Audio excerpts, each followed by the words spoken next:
नमस्कार। खास खबर में आप सभी का स्वागत है। मैं हूं डॉक्टर प्रभात।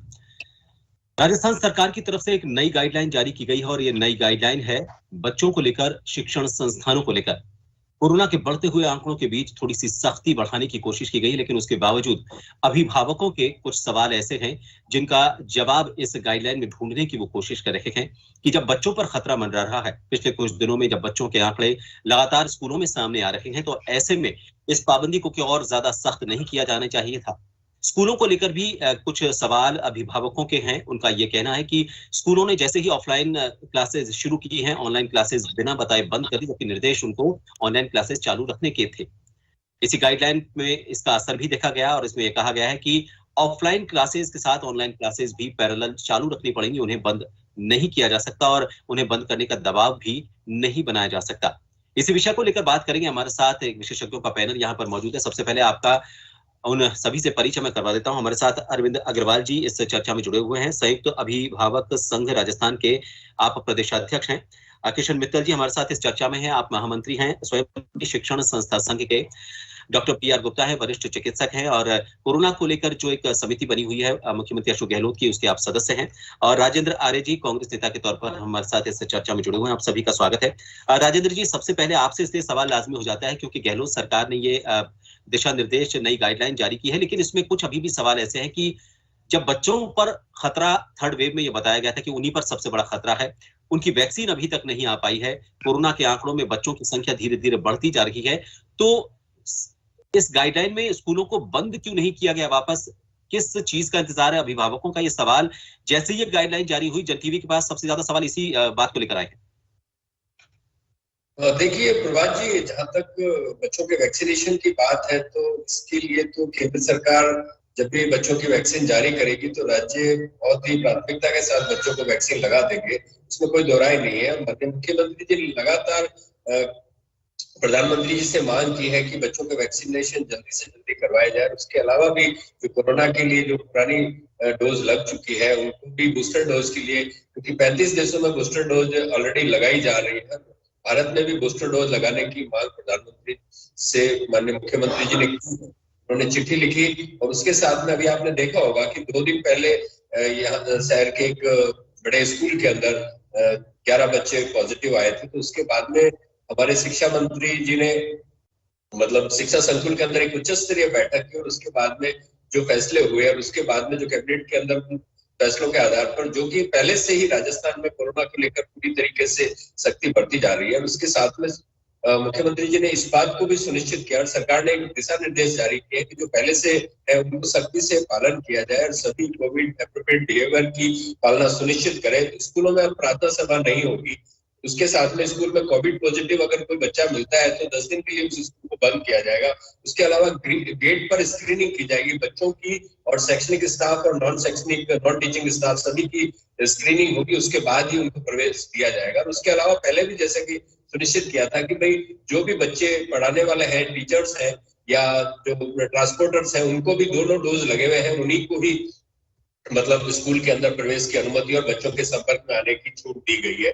उसके अलावा कैंटीन बंद रहेगी, क्लासरूम में भी 2 गज की दूरी सुनिश्चित करने की बात कही गई है, और सार्वजनिक स्थानों पर जो थूकने की जो प्रवृत्ति है उसको भी रोकने के लिए सख्त कदम उठाए जाएंगे। तो सरकार निश्चित रूप से स्कूल के और बच्चों के भविष्य, क्योंकि बच्चे इस देश का भविष्य है, और बच्चों की सुरक्षा, पहले भी आपने देखा होगा कि राजस्थान सरकार ने अपने लोगों की मतलब जान बचाने के लिए सभी तरीके के प्रयास किए। आपको पता होगा राजस्थान के अंदर सबसे बाद में मतलब शादियों के अंदर मतलब मेहमान बढ़ने की परमिशन जारी हुई, क्योंकि जो हमारे पड़ोसी राज्य उनमें सब में बड़ी संख्या के साथ में शादियां हो रही थी और आयोजन हो रहे थे। राजस्थान का जो शादी का उद्योग प्रभावित भी हुआ था। उसके बाद में मुख्यमंत्री जी ने कहा कि हमारे लिए लोगों की जान बहुत महत्वपूर्ण है, हम आयोजन वगैरह तो ये होते रहेंगे, लेकिन इस वक्त हम महामारी से लड़ रहे हैं और महामारी के अंदर सख्ती से पूरे की तरीके से पालना सुनिश्चित है। इसमें सभी का, राजनीतिक दलों का हो, चाहे सामाजिक संगठनों का हो, चाहे स्वयंसेवी संगठनों का हो, चाहे अभिभावकों का हो, चाहे साला परिवार का हो, सभी का समन्वय बहुत जरूरी है और सरकार उनके साथ में समन्वय करके ये सुनिश्चित कर रही है कि बच्चे सुरक्षित रहें।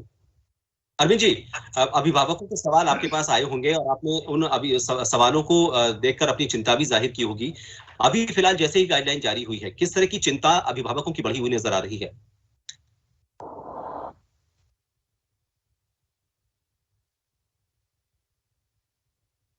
अरविंद जी, आपकी आवाज हम तक नहीं पहुंच पा रही है। हेलो, मेरी आवाज आ पा रही है? हेलो जी बोलिए। हाँ, देखिए, अभिभावकों की चिंता अपने बच्चों की स्वास्थ्य को लेकर है, और कहीं ना कहीं कोरोना जिस तरीके से संक्रमित बीमारी है, और बच्चे अगर संक्रमित होते हैं तो उनके अंदर उनके फैमिली मेंबर्स और जो उनके घर में बुजुर्ग भी है उनको भी संक्रमण के चांस रहते हैं। प्लस जिस तरीके से आज आप देख रहे हैं कोरोना जिस तरीके से वापस आ रहा है, तो 50% से ज्यादा जो केसेज है राजस्थान के अंदर, वो आज स्कूल जाते हुए बच्चों के ऊपर है। और इन स्कूल जाते हुए बच्चों के अंदर विशेषकर ये सारे केसेस जो है निजी शिक्षण संस्थानों के अंदर आए। निजी शिक्षण संस्थानों के अंदर आज कोई भी प्रशासनिक अमला उसके ऊपर कोई भी उसके ऊपर मॉनिटरिंग नहीं है। आज अभिभावकों की सबसे बड़ी समस्या है कि बच्चे अगर स्कूल जाते हैं तो निजी शिक्षण संस्थान के जो संस्थापक है, जो उसके संचालक हैं, वो बड़ी चतुराई से अभिभावकों के ऊपर ही इसका ठीकरा फोड़ देते हैं कि बच्चा कहीं और से संक्रमित होकर आया है और स्कूलों के ऊपर ठीकरा फोड़ दिया गया। एक बच्चा अगर संक्रमित होकर आया तो क्या वो अभिभावक चाहता है कि उसका बच्चा संक्रमित हो? पहली चीज। दूसरी चीज, लेकिन वो संक्रमित होकर अगर वो बच्चा उधर पहुंचता है तो ये कैसी व्यवस्था है कि उस बच्चे की कहीं पे भी मॉनिटरिंग नहीं हो पा रही है और उसके कारण बाकी के और बच्चे भी संक्रमित होते हैं। आज इन सबके ऊपर अगर प्रशासनिक अमलों से देखेंगे तो कोई भी बच्चों के ऊपर या शिक्षण संस्थानों के ऊपर बच्चों की कोई परेशानी है तो शिक्षा विभाग ने ना किसी प्रशासनिक अमले ने कोई भी हेल्पलाइन नंबर जारी किया है, ना उनकी कोई शिकायत सुनी जा रही है। हमने अब सबसे पहले आज जो शिक्षा मंत्री जी को भी ज्ञापन दिया, उसके अंदर कहा है 10 सूत्री मांगे भेजी है, उसके अंदर लिखा है कि एक हेल्पलाइन नंबर जारी किया जाए, जो अभिभावकों के सुझाव लिए जाए, बच्चों के भी सुझाव लिए जाए और उसके बाद में ही इन चीजों के ऊपर कार्रवाई की जाए। अभिभावकों की सुनी नहीं जाती है। बंद कमरों में बैठे अफसर किस दबाव के अंदर काम कर रहे हैं ये हमें मालूम नहीं पड़ रहा है। आज हमारे पास में सब अभिभावकों के फोन आ रहे हैं जब बच्चे संक्रमित हुए कि हमारे स्कूल के अंदर जबरदस्ती दबाव बना के बच्चों को ऑफलाइन क्लासेस बुलाया जा रहा है और हम अपने बच्चों की स्वास्थ्य को लेकर चिंतित हैं, उनकी जान माल की हानि के लेकर चिंतित हैं। इस चिंता को लेकर कोई भी सरकारी कर्मचारी, सरकारी प्रशासन के अंदर और ना निजी शिक्षण संस्थानों के अंदर, क्योंकि मामला जहां तक फीस का बैठता है तो फीस की हमें समझ में आता है वो फीस की लूट का मामला है, या उसके लिए बच्चों को बुलाना चाहते हैं दबाव के अंदर बच्चे फीस जमा कराएं। लेकिन उन सबके बावजूद स्वास्थ्य के ऊपर, बच्चों के स्वास्थ्य के ऊपर जो खिलवाड़ हो रहा है सरकार कर रही है और निजी शिक्षण संस्थान उसके ऊपर संरक्षण प्राप्त करके कर रही है। इसके ऊपर बच्चों के स्वास्थ्य के ऊपर हमें बड़ी चिंता है कि आने वाला भविष्य प्रदेश का और देश का, वो अगर आज संक्रमित हो गए, अगर कुछ उसके जान माल की हानि होती है उसके लिए जिम्मेदार कौन होगा? आज बच्चे का अभिभावक चाहते हैं बच्चा संक्रमित हो। अरविंद जी, मैं जवाब दे रहा हूँ किशन जी से। किशन जी, आपने सुना अरविंद जी को, ये बात सही है। कोई मॉनिटरिंग को लेकर कोई एक ऐसा तरीका अपनाया जाना चाहिए कि वहां, क्योंकि देखिए बच्चे जो होते हैं वो छोटी उम्र के बच्चे होते हैं, समझदार नहीं होते, तो उनको गाइड करना पड़ता है। बच्चे अपने बचपने में ना चाहते हुए कुछ ऐसी गलतियां कर बैठते हैं कि वो न सिर्फ खुद बीमार होने का एक कारण बन जाते हैं, दूसरों तक फैलाने की भी एक वजह बन जाते हैं। तो उन बच्चों को गाइड करना और ऐसी संख्या में गाइड करना कि बच्चे जब स्कूल में असेंबली तो नहीं हो रही लेकिन जब क्लास में बैठे हैं तो कौन किस बच्चे को रोक पाएगा। दूसरा एक सवाल इन्होंने जो बताया कि एक हेल्पलाइन नंबर जाहिर तौर पर ऐसा होना चाहिए कि अगर उसकी कोई पालना नहीं की जा रही या फिर अभिभावक अपनी कोई बात कहना चाहते हैं या कोई स्कूल किसी तरह की कोई पालना नहीं कर रहा है, किसी तरह का कोई दबाव बना रहा है, तो कौन सा ऐसा हेल्पलाइन नंबर है जहां तक वो अपनी बात पहुंचा सकता है। तो इसको लेकर क्या आपकी तरफ से कोई अगला कदम ऐसा उठाया जा रहा है कि सभी संभावित खतरों को कम से कम किया जा सके? देखिए, जो अभिभावक हैं, ये स्कूल बंद हो, ये हो, इसके लिए वो फीस पर आ जाते हैं, जबकि उनको फीस पर नहीं आना चाहिए। हमें देखना है कि 20 महीने तक विद्यालय बंद रहे। छोटे विद्यार्थी जो कक्षा 5 तक के हैं, उन बच्चों का क्या हुआ? 5वीं का बच्चा जो है आज पहली क्लास के लायक रह गया।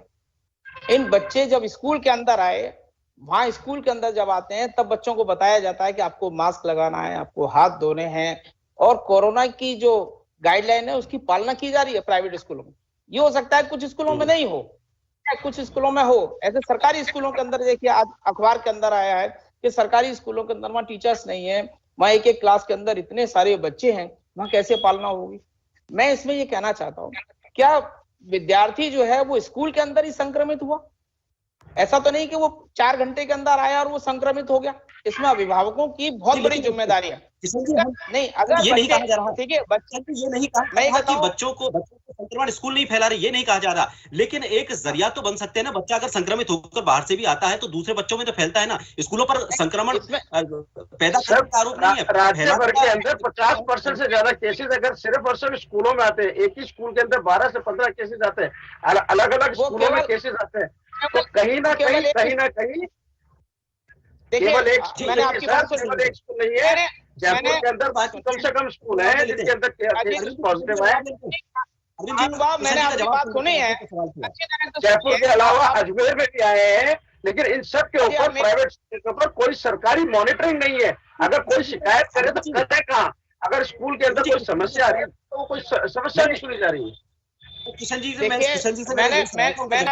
आपकी बात सुनी है, ठीक है। अब आप मेरे को एक बार सुने कि विद्यालय हैं ये गार्ड की व्यवस्था कर रहे हैं, बच्चों की व्यवस्था कर रहे हैं, टीचर्स की सब अच्छी व्यवस्थाएं करी हैं, और इसके अंदर अभिभावकों को भी ये समझना है कि अगर बच्चे को जुकाम हो रहा है, बच्चे को बुखार हो रहा है, तो वो नहीं भेजें।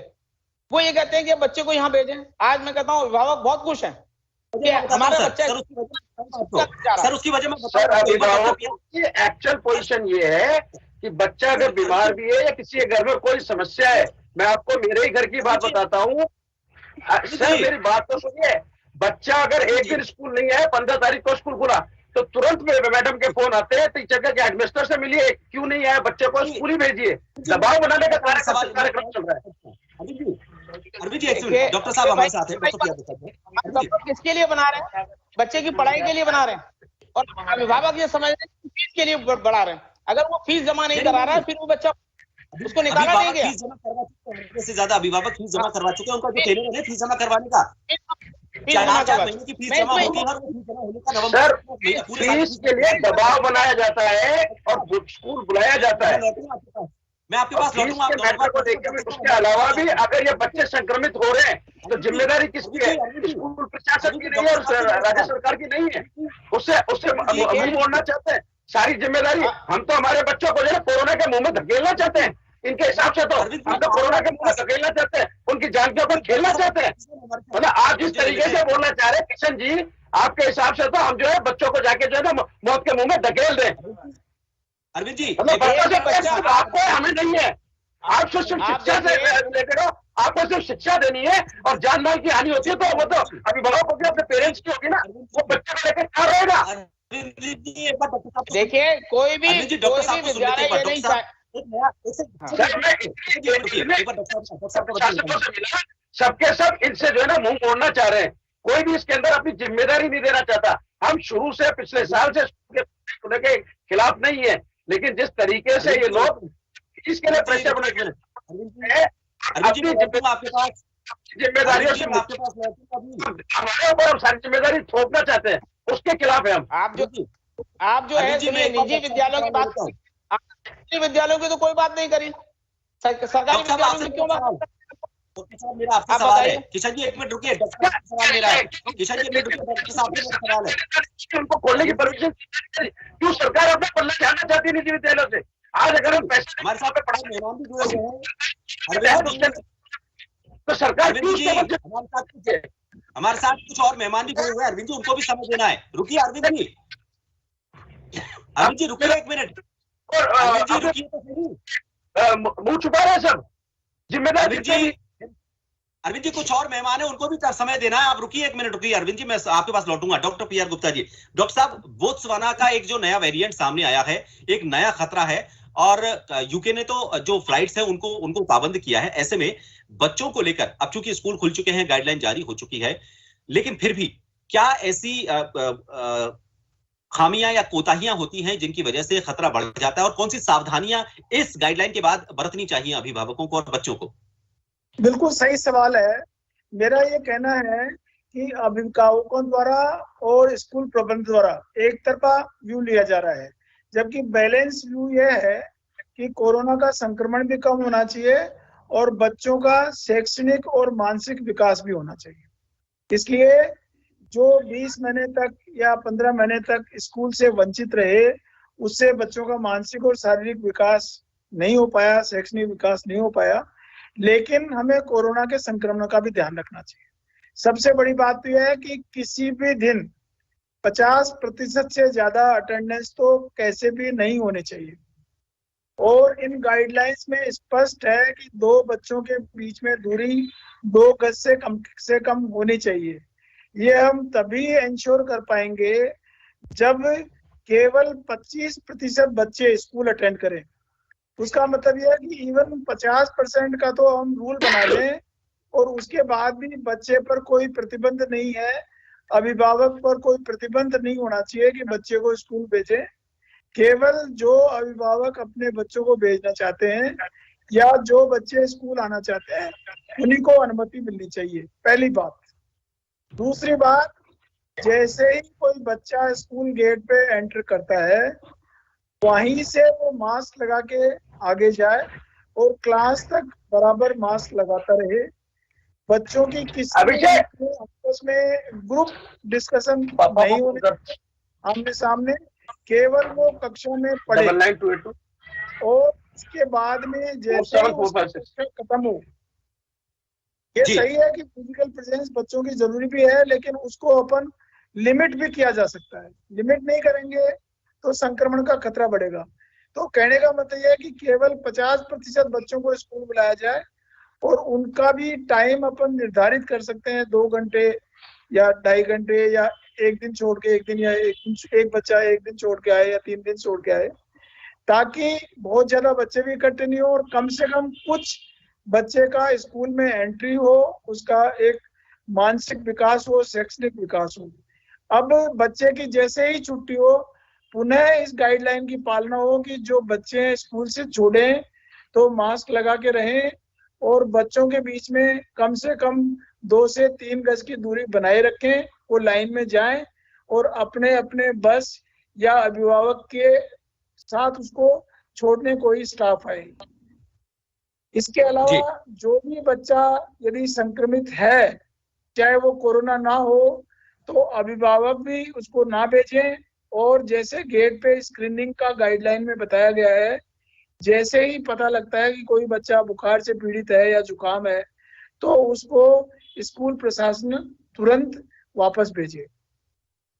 तो यदि जैसे ये वाली 2 वैक्सीनेशन वाली बात है, वो तो मेरे ख्याल से सभी स्कूल इसको फॉलो कर रहे हैं, स्टाफ को और शिक्षकों को वैक्सीन लग गया होगा, ऐसा मेरा मानना है। तो 2 वैक्सीन यदि नहीं लगाया तो ये तो सख्ती से लागू किया ही जाना चाहिए। अब मैं आता हूँ वेरिएंट पे।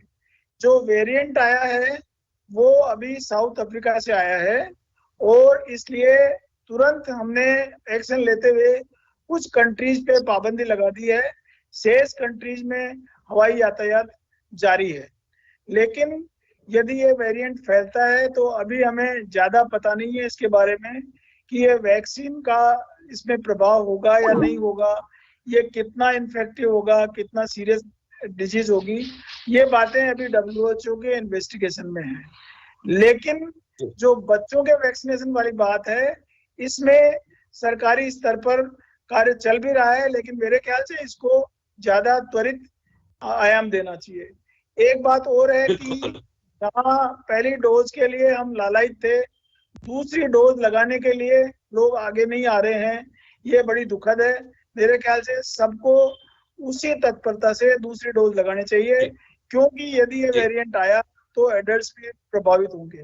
तो मेरे ख्याल से ये बैलेंस व्यू लेके चलना ज्यादा उचित होगा। जी राजेंद्र जी, WHO ने इमरजेंसी मीटिंग की है इस नए वेरिएंट को लेकर और ऐसे में एक गाइडलाइन जारी होती है और अभिभावकों का ये आरोप है, कुछ सवाल ऐसे भी हैं कि निजी शिक्षण संस्थानों के दबाव में सरकार है और इस वजह से ये फैसला लिया है। उनका कहना है कि अगर स्कूल नहीं खोलेंगे तो RTE का पैसा रिलीज सरकार नहीं करेगी और इसी दबाव में स्कूल खोलने की जो वजह है वो सामने आ रही है। तो आपको नहीं लगता कि जब WHO अगर किसी नए वेरिएंट को लेकर इमरजेंसी में कोई अचानक आपातकाल कोई मीटिंग बुलाता है और इधर स्कूल खोलने को लेकर पाबंदियां या गाइडलाइन ऐसी जारी की जाती हैं जिनको लेकर अभिभावक संतुष्ट नजर नहीं आता, आपको नहीं लगता कि थोड़ी पाबंदियों को और सख्त किया जाना चाहिए था?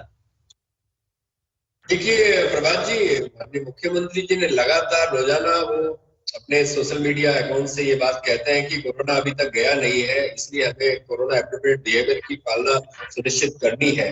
और माननीय मुख्यमंत्री जी ने प्रधानमंत्री जी को भी चिट्ठी लिखी, लगातार वो उसके संपर्क है, वेरिएंट्स को लेकर वो बहुत ज्यादा चिंतित है और जो स्वास्थ्य विशेषज्ञ उनके साथ में लगातार चर्चा करते रहते हैं। तो राजस्थान सरकार मतलब अपने जो प्रदेशवासियों के स्वास्थ्य को लेकर बहुत ज्यादा गंभीरता से सोचती है, और उसी की वजह से आपने देखा होगा कि राजस्थान के अंदर अभी भी जो मामले आ रहे हैं अन्य प्रदेशों के मामले में काफी कम है। ये हमारे लिए मतलब संतोष की बात है। हम इन कम मामलों को भी नियंत्रित करना चाहते हैं, तो इसलिए हमें अभिभावकों का, शिक्षण संस्थानों का, सामाजिक संगठनों का और सामाजिक संगठनों के साथ साथ राजनीतिक दलों का भी ये पूरा का पूरा सहयोग चाहिए। मीडिया के माध्यम से मैं अपील करना चाहता हूँ कि भाई जो भी है लोगों को पूरी तरीके से कोरोना एप्रोप्रिएट बिहेवियर की पालना करनी चाहिए, और जो सरकार ने दिशा निर्देश और गाइडेंस जारी की है उन गाइडेंस की पालना हो। और अभिभावकों को लगता है कि उन निर्देशों की पालना नहीं हो रही है तो वो सरकार के स्तर पर या जिला शिक्षा अधिकारी स्तर पर शिकायत करे, तो उस हिसाब से सरकार त्वरित कार्रवाई करेगी। सरकार ने जो एसडीएम और कलेक्टर को ये प्रावधान दिया है कि जो डे बोर्डिंग है या जहाँ पे बच्चे असेंबल होते हैं, साथ में रहते हैं, तो वहां पर भी ये चीज सुनिश्चित की जाएगी वहां कोरोना एप्रोप्रिएट बिहेवियर की पालना हो रही है या नहीं हो रही है। तो उनको पूरी की पूरी उनकी मतलब परमिशन लेनी बहुत जरूरी है। तो ये जितने भी आपके डे बोर्डिंग चल रहे हैं उनको सबको सरकार की परमिशन लेना बहुत जरूरी है। और आपने देखा होगा कि चाहे कॉलेज एजुकेशन की बात हो चाहे स्कूल एजुकेशन की बात हो, सरकार ने ये बिल्कुल निश्चित रूप से कहा है कि भाई ऑनलाइन और ऑफलाइन दोनों तरीके की पढ़ाई जारी रहेगी, और किसी भी बच्चे को मतलब बाध्य नहीं किया जा सकता। तो अभिभावक भी आश्वस्त रहे कि स्कूल प्रशासन किसी भी बच्चे को सिर्फ उसकी अटेंडेंस की वजह से या स्कूल ना आने की वजह से परेशान नहीं कर सकता। तो ऑफलाइन एजुकेशन के साथ ऑनलाइन एजुकेशन की भी पूरी पुख्ता व्यवस्था है, और अगर ऐसा कहीं पे भी कोई मतलब सरकार के ध्यान में आता है तो सरकार राजेंद्र जी, आपने जो वाजिब सा बात उठाई है, मैं उसी सवाल के साथ किशन जी के पास आना चाहता हूं। किशन जी, आप कह रहे थे कि स्कूल में बच्चों को जो भेजा जा रहा है उसकी में एक बड़ी वजह यह भी है कि ऑफलाइन क्लासेस चालू कर दी गई, लेकिन ऑनलाइन क्लासेस बंद करने का कोई फैसला नहीं था सरकार की तरफ से। फिर भी ऑनलाइन क्लासेस बंद करके सिर्फ ऑफलाइन क्लासेस कुछ चालू रखा गया। अब ऐसे में अभिभावक बच्चों को पढ़ाने के लिए नहीं भेजे तो मजबूरी उनकी है, क्योंकि उनको ऑनलाइन पढ़ाना अचानक से बंद कर दिया। इसकी शिकायत किस फोरम पे की जाए, इसको लेकर कोई स्पष्टता नहीं है। देखिए, अब जो कोरोना है इस समय वापस शुरू हुआ है, इसके पहले नहीं था, जुलाई अगस्त सितंबर में नहीं था। ऑफलाइन क्लासेस चली, उसके अंदर बहुत अच्छी उपस्थिति स्कूलों के अंदर रही, लेकिन अब ये मद्देनजर नहीं था। लेकिन जब सारे बच्चे ऑफलाइन के अंदर आ रहे हैं, लेकिन अब जो है वापस ऑनलाइन क्लासेस भी शुरू की जाएंगी। और मेरा एक सुझाव है कि जो शनिवार को नो बैग डे का किया हुआ है, शनिवार को बिल्कुल स्कूल ऑफ कर देना चाहिए। 5 डेज वीक इनका बना देना चाहिए, बीच बीच में एक आध और छुट्टियां आ जाती हैं इस प्रकार से। और बच्चों के अंदर, और जो अपन ये है कि घर के अंदर बच्चा रहेगा, वहां रहेगा, स्कूल के अंदर नहीं आएगा, ऑटो रिक्शा के अंदर नहीं आएगा, तो इनको शनिवार को बिल्कुल ऑफ कर देना चाहिए विद्यालयों का। तो शनिवार संडे उसके अंदर मिल जाता है, तो एक बहुत अच्छा उसके अंदर बच्चों के लिए रहेगा। और अभिभावकों को भी है कि अगर बच्चा बीमार है, बच्चा थोड़ा सा भी अगर उसको ऐसा लगता है तो उसको नहीं भेजें वो विद्यालय। वहां वो विद्यालय कोई बातें नहीं कर रहा है उनको, ठीक है। चलिए, बिल्कुल आप मैं कुछ पूछना चाहूंगा, मैं दो सवाल मैं भी पूछना चाहूंगा। 30 सेकंड में अपनी बात कहिएगा अरविंद जी, 30 सेकंड में अपनी बात कहिएगा, समय कम है। सर, मैं इतनी सी बात बोलना चाहूंगा कि निजी स्कूलों के अंदर कोई भी प्रशासनिक अमला काम नहीं कर रहा है। कोई भी शिक्षा विभाग ना प्रशासनिक अमला कभी भी जाके उसके बाद मॉनिटरिंग उनकी चेक नहीं कर रहा है। जहां तक स्कूल खुले थे पिछली बार, और उसके अंदर जब हमारे मुख्य सचिव जी ने, निरंजन आर्य जी ने आदेश दिए थे कि स्कूल जाकर हर अफसर जो है स्कूल का निरीक्षण करेगा, वो सारे के सारे सरकारी स्कूलों में गए। लेकिन प्राइवेट स्कूलों के अंदर जाने के ऊपर प्रशासन क्यों नहीं जिम्मेदारी लेता है? अगर वहां पे भी अगर कदम उठाए जाएंगे तो अभिभावकों के अंदर बिल्कुल उसके अंदर बिल्कुल अभिभावकों के अंदर प्रशासन की तरफ से अगर सहयोग मिलेगा तो बच्चों को भेजने का हमें भी लड़ाई करने से हमारे बच्चे क्या हम चाहते हैं, पैसे देते हुए हमारे बच्चे कुछ सीखे नहीं, पीछे थोड़ी रखना चाहिए अपने बच्चों को। जी, समय माफी चाहूंगा अरविंद जी। ये किशन जी बिल्कुल वाजिब बात इन्होंने कही है आपकी तरफ से। जब आप तक ये बात पहुंची है तो हम ये अपेक्षा करते हैं जन टीवी की तरफ से कि ऐसा कोई एक सिस्टम डेवलप किया जाए। जो अरविंद जी ने बात कही है उसमें हम जन टीवी की तरफ से और दर्शकों की तरफ से किशन जी से बस यही कहेंगे कि आप ऐसा कोई मॉनिटरिंग सिस्टम डेवलप करें। जो उनकी शिकायत है वो गलत नहीं है, लेकिन आपकी तरफ से अगर कोई ऐसा मॉनिटरिंग सिस्टम डेवलप होगा तो विश्वास बढ़ेगा। सर, समय खत्म हो गया। आपके पास इसी बात को लेकर पहुंचे थे, लेकिन उन्होंने हमारी बात को नकार दिया। इसीलिए तो हमें कई बार लगता है कि प्रशासन इतना सीरियस नहीं है। सर, होगा मैं ये कहता हूँ शिक्षा विभाग की भी जरूरत नहीं है, संबंधित थानों को कह दिया जाए कि जो आपके इलाके के अंदर जो विद्यालय आ रहे हैं आप वहां पर ही मॉनिटरिंग कर लें, इसमें कहीं कोई समस्या नहीं है। प्राइवेट स्कूल सतर्क है इस मामले के अंदर। मुझे लगता है कि इस बात का निचोड़ यही निकलता है कि अभिभावक अपनी तरफ से जो सावधानी बरत रहे हैं उसको थोड़ा सा और पुख्ता कर दे। सरकार हमेशा ये चाहती है कि जो भी गाइडलाइन जारी की जा रही है उसमें कोरोना से लोगों को बचाने के लिए ऐसी कोशिशें की जाए ताकि कोरोना ना फैले, और ऐसे में निजी शिक्षण संस्थानों की जिम्मेदारी बैठती कि जो भी शिकायतें आ रही हैं अभिभावकों की तरफ से उनमें क्या ऐसा संशोधन किया जा सकता है ताकि वो विश्वास अभिभावकों में पैदा करे। जी, अभिभावकों में वो विश्वास पैदा करें कि उन्हें जब बच्चा घर से स्कूल की तरफ जाए तो उन्हें किसी तरह का कोई डर नहीं हो। आप सभी मेहमानों का बहुत बहुत शुक्रिया हमसे इस खास चर्चा में जुड़ने के लिए। खास खबर में फिलहाल के लिए इतना ही, मुझे दीजिए इजाजत, नमस्कार।